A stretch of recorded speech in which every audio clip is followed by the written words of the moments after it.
욥기 39장 5절에서 마지막 30절까지 말씀 한 절씩 교독하겠습니다. 누가 들나귀를 놓아 자유롭게 하겠느냐?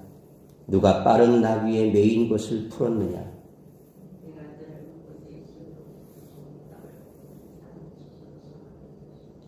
들나귀는 성읍에서 짖거리는 소리를 비웃나니 나귀 치는 사람이 지르는 소리는 그곳에게 들리지 아니하며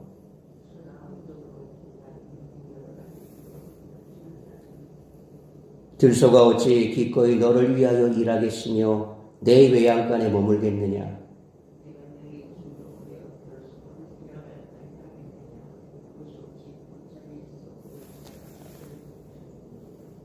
그것이 힘이 세다고 내가 그것을 의지하겠느냐? 내 수고를 그것에게 맡기겠느냐?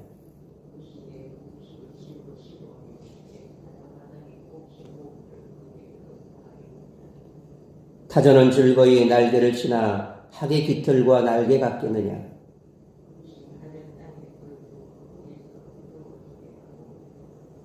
발에 꿰어질 것이나 들짐승에게 밟힐 것을 생각하지 아니하고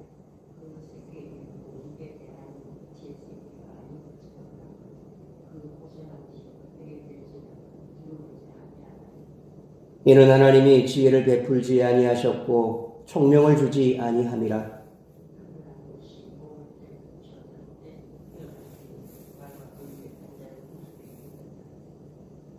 말의 힘을 내가 주었느냐? 그 목에 흩날리는 갈기를 내가 입혔느냐?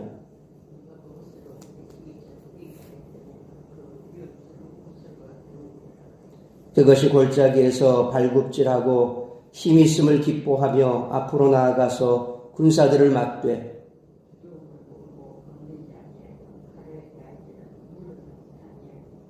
그의 머리 위에는 화살통과 빛나는 창과 투창이 번쩍이며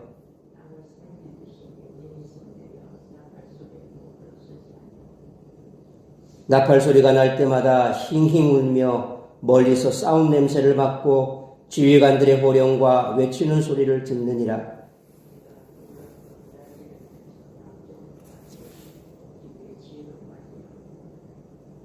독수리가 공중에 떠서 높은 곳에 보금자리를 만드는 것이 어찌 내 명령을 따름이냐?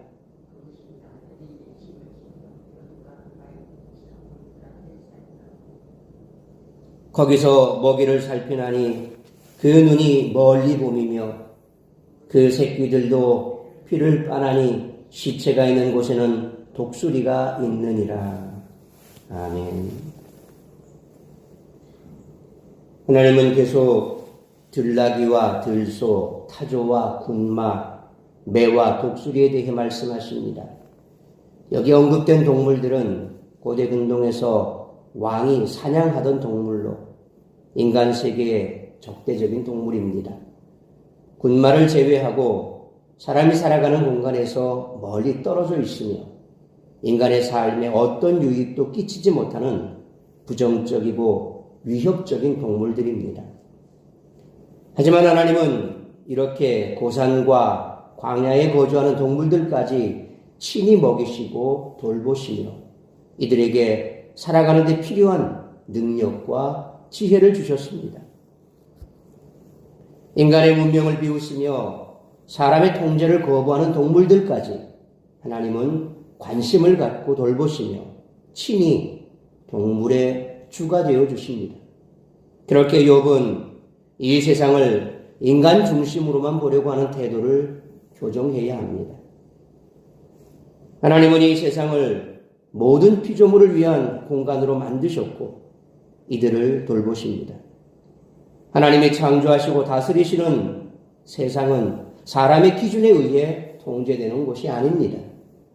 그렇게 욥은 자신만의 기준으로 하나님을 평가하고 세상을 다스리시는 하나님의 통치 방식에 불만을 제기해서는 안 됩니다. 세상에는 욥의 지혜와 인식을 초월하는 공간들과 사건들이 너무도 많이 있습니다. 하나님은 욥에게 세상에는 인간의 삶의 방식과는 다르지만 나름의 질서와 규칙이 존재한다는 것을 알려주시며 욥에게 세상을 넓게 볼 것을 요구하십니다. 진화론자들은 동물의 생태를 보면 이 세상이 완전한 신의 작품이라기에는 허점이 너무 많다고 지적합니다. 그러나 그들의 지적이 있기 이전에 욥기가 이미 그 허점들을 지적하고 있습니다. 욥은 앞에서 자신의 죄를 짓지 않았음에도, 자신이 죄를 짓지 않았음에도 재앙을 당했으므로 하나님의 통치와 공의에 허점과 문제가 있다고 주장했습니다. 하지만 하나님은 세상이 여전히 유지되고 있는 원리가 무엇이냐고 질문하십니다. 따라서 이와 같은 오늘 본문의 말씀을 통해 우리들이 깨달아야 할 것은 첫째로 5절로 12절 말씀처럼 인간은 하나님 앞에서 자신의 무지와 무력함을 인정해야 한다는 것입니다. 나귀와 소는 사람들이 가축으로 길들여 여러 용도로 활용하는 동물입니다. 그런데 하나님은 5절로 8절에 들나귀와 9절로 12절에 들소를 말씀하시며 그것들이 사람의 돌봄 없이 살 뿐만 아니라 사람이 그것들을 길들일 수도 없다는 사실을 밝히십니다. 사람은 왜 하나님은 들나귀의 빠른 걸음을 사람이 사용하지 못하게 하셨을까? 들소의 강한 힘을 사용할 수 없게 만드셨을까라고 말하며 하나님의 창조가 불완전하다고 말할 수 없습니다. 인간의 눈으로 보기에는 들나귀와 들소가 그 능력을 허비하는 것 같지만 그들 역시 하나님의 섭리 가운데 자기 자리를 차지하고 있기 때문입니다. 결국 사람은 하나님이 그렇게 지으셨음을 받아들여야 한다는 것입니다. 그러므로 창조주 되시는 하나님 앞에서 자신의 무지와 무력함을 인정하고 겸손히 엎드려 하나님의 다스리심에 순종하고 돌보심에 감사하는 우리 모두가 되시기를 축원합니다. 둘째로 13절로 18절 말씀처럼 자신의 무지를 깨닫고 하나님의 지혜를 구해야 한다는 것입니다. 사람의 눈에 보기에 타조는 정말 이상한 동물입니다. 13절로 16절 말씀처럼 깃털과 날개가 있지만 학과 같이 날지 못하고 다른 새처럼 둥지를 틀어 알을 품지도 않으며 그 알을 제대로 보호하지도 않을 뿐만 아니라 다른 새들처럼 새끼들에게 먹이를 갖다 주는 수고도 하지 않습니다. 다시 말하면 새임에도 불구하고 새의 특성이라고는 전혀 없는 허점투성이의 동물입니다. 타조가 이렇게 살아가는 이유는 17절 말씀처럼 하나님이 타조에게 지혜를 주지 않으셨기 때문이라고 말합니다. 그러나 타조는 18절 말씀처럼 나름대로 생활 방식이 있고 달려가는 힘은 말 못지않을 정도로 강합니다. 사람의 기준과 생각으로만 보면 타조는 하나님의 실패작인 것만 같지만 사실 타조 역시 하나님의 크신 창조의 섭리 가운데 한 자리를 차지한다는 것입니다. 이처럼 사람의 기준으로 하나님의 창조를 판단할 수 없다는 것입니다. 그러므로 날마다 자신의 지혜를 내려놓고 하나님의 지혜를 신뢰하고 그 지혜를 구하며 살아가는 우리 모두가 되시기를 축원합니다.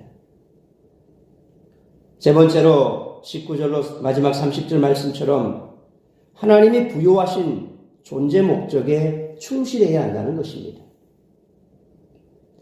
하나님은 계속 사람보다 더 강한 힘과 지혜를 가진 동물들에 대해 말씀하십니다.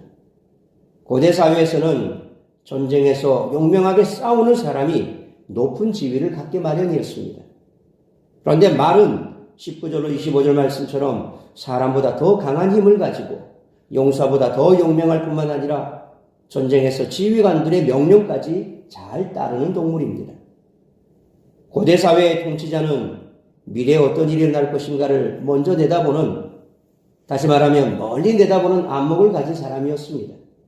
그런데 26절로 30절 말씀처럼 매와 독수리는 사람보다 훨씬 더 멀리 내다볼 수 있고 낭떠러지에 집을 지을 정도의 기술력을 갖추고 있습니다. 사람은 왜 하나님이 사람에게는 말의 힘이나 매의 시야를 주지 않으셨냐라고 불평할 수 없습니다. 그 모든 것은 하나님의 뜻 안에서 인간이 이해할 수 없는 계획을 따라 지어졌습니다. 그것이 바로 하나님의 뜻이기 때문입니다.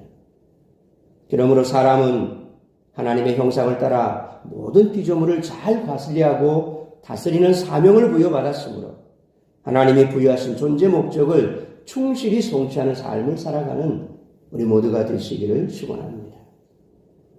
사랑하는 성도 여러분, 진화론자들이 하나님의 창조를 부인하며 동물들의 구조는 완전하지 않고 부조리하다고 주장하지만 이는 어디까지나 세상을 인간의 머릿속에 있는 완전함의 기준에 맞춰 판단했기 때문입니다.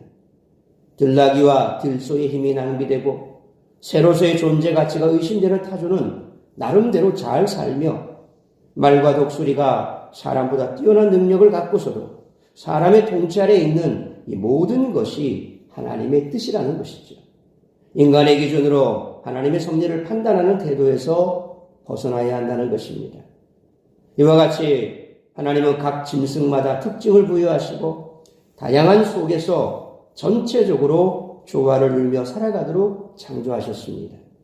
그러므로 모든 피조물들이 하나님이 부여하신 존재 목적을 충실히 따르며 살아가는 것을 보면서 우리에게 부여하신 존재 목적을 충실히 성취하는 삶을 살아가야 할 뿐만 아니라 하나님 앞에서 자신의 무지와 무력함을 인정하고 자신의 지혜를 내려놓고 하나님의 지혜를 신뢰하고 그 지혜를 구하며 살아가는 우리 모두가 되시기를 주님의 이름으로 축원합니다.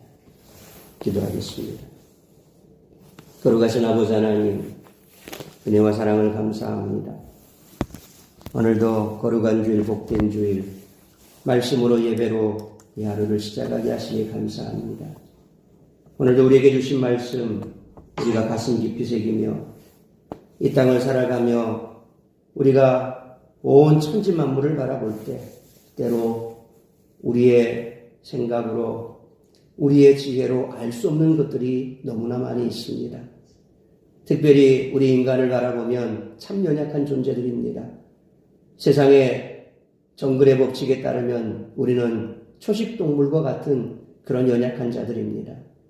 얼마나 힘세고 강한 동물들이 많이 있습니까? 그럼에도 불구하고 하나님께서는 우리에게 이 땅을 다스리고 정복하라고 우리에게 명령을 하셨습니다. 결국 우리가 동물들에게 없는 여러 가지 많은 것이 있지만 그럼에도 불구하고 하나님께서는 우리에게 그 동물을 다스리고 정복할 수 있는 지혜를 주셨고 또 그와 같은 지혜를 통하여서 이 땅을 잘 다스릴 수 있도록 하셨습니다. 온 땅을 바라보면 하나님의 지혜로 충만합니다. 부정한 것 같은 동물들도 전체 세계 속에서 자기의 자리를 차지하고 잘 살아가고 있습니다. 그럼에도 불구하고 하나님의 그 지혜를 인간은 무시합니다. 멸시합니다. 인간의 짧은 지혜로 이 땅은 불완전하다고 동물들이 가지고 있는 그 속성들을 볼 때 뭔가 부족하다고 그렇게 생각하며 하나님의 지혜를 우리는 멸시합니다. 그러나 오늘 욥이 생각했던 것과 전혀 다른 모습으로 하나님께서 말씀하시는 것처럼 그 어떤 것에도 우리가 하나님의 지혜를 따를 수 없다는 사실을 다시 한번 깨닫게 됩니다. 그러므로 온 땅의 동물들이 각자의 자리에서 삶을 영위해 가듯 우리에게 주어진 존재 목적에 충실한 삶을 살아간다면 우리는 더없이 하나님의 우주 만물의 통치 가운데 우리 또한 하나님의 통치를 받으며 우리의 삶을 살아가게 될 줄 믿습니다. 우리의 지혜를 내려놓고 하나님의 지혜를 구하며 우리의 무지함을 인정하고 하나님의 지혜 앞에 엎드려 하나님 앞에 지혜를 구하는 삶을 살아가는 우리 모두가 되게 하여 주옵소서. 그리함으로 오늘도 우리의 삶 가운데 이해할 수 없는 여러 가지 많은 문제들이 있고 또 내 생각으로 내 뜻대로 되지 않는 그러한 일들조차라도 하나님 손에 있음을 믿고 하나님께 모두 내어 맡기고 하나님 앞에 기도하고 간구하며 때가 되면 하나님의 뜻대로 하나님의 방법대로 이루어질 것을 믿는 믿음으로 살아가는 복된 한 날 되게 하여 주옵소서. 오늘 우리 사랑하는 사랑스러운 가족들 세상에 머물며 시험 드는 자리 잊지 말게 하여 주옵시고 주의 전에 나와 함께 예배하고 성도들의 아름다운 교제 속에서 다시 한번 우리의 삶이 주님 손에 있음을 깨닫고 주님 앞에 기뻐하고 감사하고 하나님 안에서의 참 평안을 누리는 복된 한 날이 될 수 있도록 크신 은총 베풀어 주시옵소서.